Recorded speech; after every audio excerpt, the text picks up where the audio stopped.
Richmond County is ready to celebrate Veterans Day with multiple events.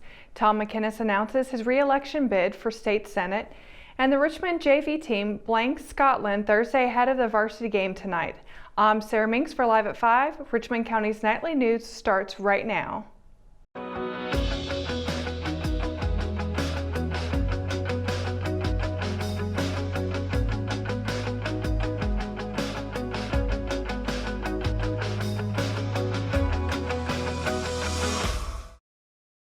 Several activities are scheduled around Richmond County to honor those who served in the military this Veterans Day weekend.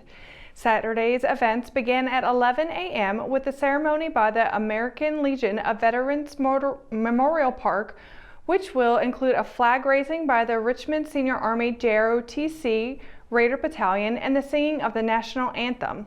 A guest speaker, flag folding, three-shot wreath-laying presentation, and the playing of taps will also be on hand. Lunch will be provided afterward by VFW Post 4203.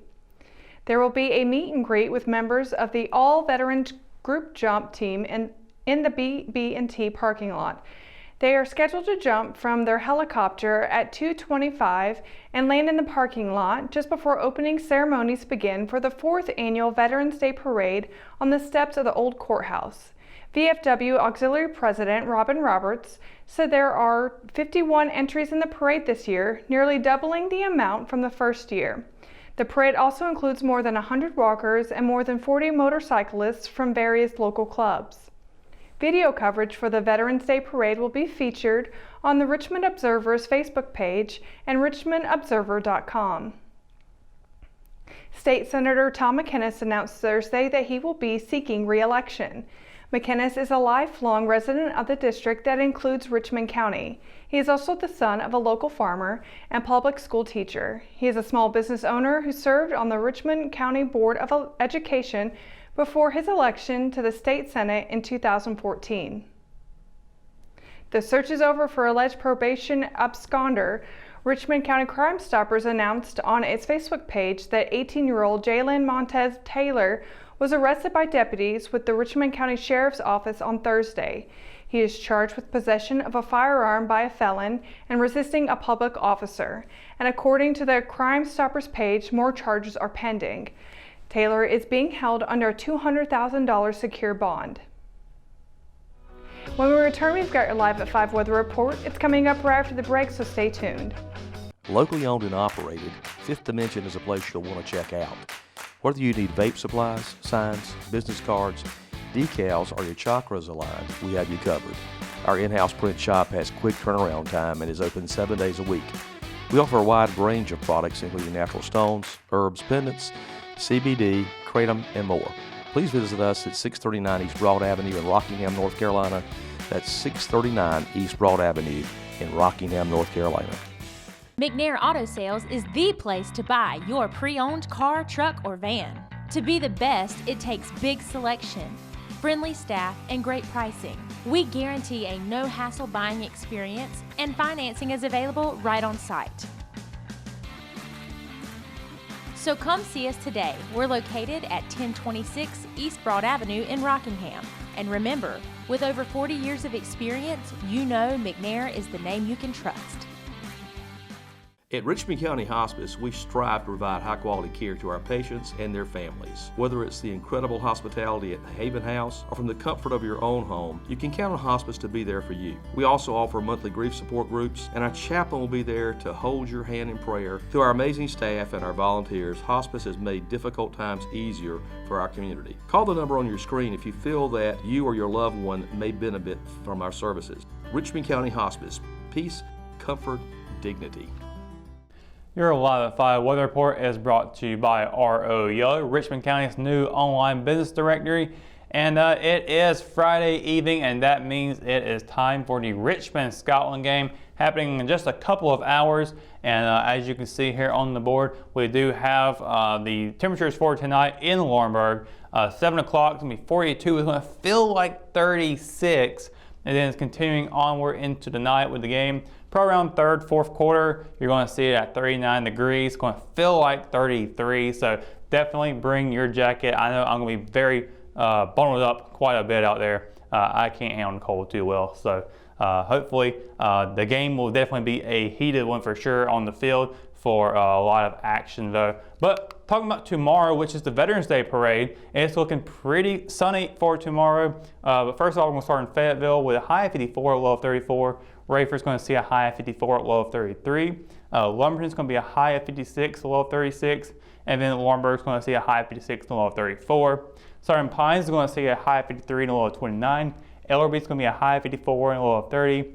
Wadesboro will be seeing a high of 54 and a low of 35. And down Bennettsville will be high of 56, low of 35. And then Rockingham and Hamlet, where the Veterans Day Parade is going to be happening right here in downtown Rockingham, be a high of 55, low of 32. So again, bring you a jacket. It's probably going to be a little bit chilly out there, but should be a fun time. And no rain in the forecast whatsoever for tomorrow. So a great day for the Veterans Day Parade once again. Be a high of 55, low of 32 for Saturday. Sunday is going to be seeing a high of 64, low of 41 with sunny skies. Monday is going to be partly cloudy with a high of 68, low of 50. And then Tuesday, we are expecting some precipitation in the afternoon. 60% chance of that possibly happening. High of 53, low of 24. And then Wednesday, it's going to stick around the 20s for the low again. Partly cloudy skies, however, be a high of 44, low of 25.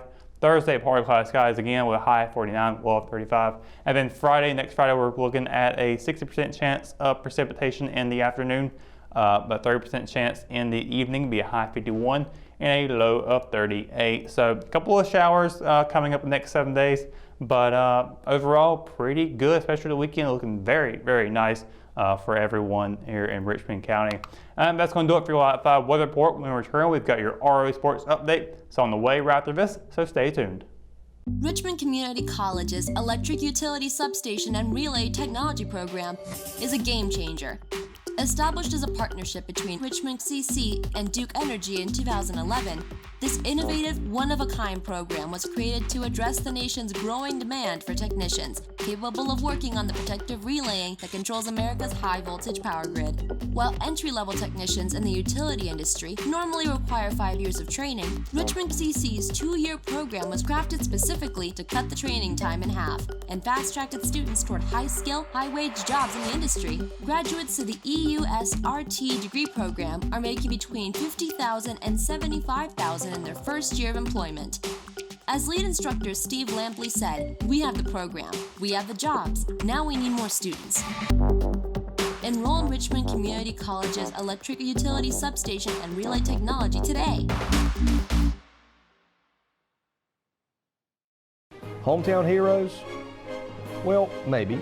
When it comes to backyard comfort and no pesky mosquitoes, call Brown Termite and Pest Control at 910-895-6410 or 910-276-8870. Their team of superheroes can take back control of your paradise. That's 910-895-6410 today. Kickstarting the first half of the Richmond-Scotland rivalry were the junior varsity teams on Thursday, and it was the Raiders who came away with a shutout victory on their home field. The 20-0 win over the Fighting Scots served as Richmond's final game of the year. After a schedule that saw 2 of their games canceled due to weather, the JV Raiders finished the season 6-2. Pressure is an accepted component of rivalry week in the halls of the locker room and on the practice fields of the Richmond varsity football team. It's no secret that number 1 Raider and head coach Brian Till will make the trip to Pate Stadium Friday night and look to hand number 4 Scotland its second loss in a row to Richmond. The storied rivalry, set for its 53rd all-time meeting, is garnering attention from football fans all over the state. But that attention and pressure to do well by the fans isn't something Till and the Raiders are fretting, despite there being an outright SAC title on the line.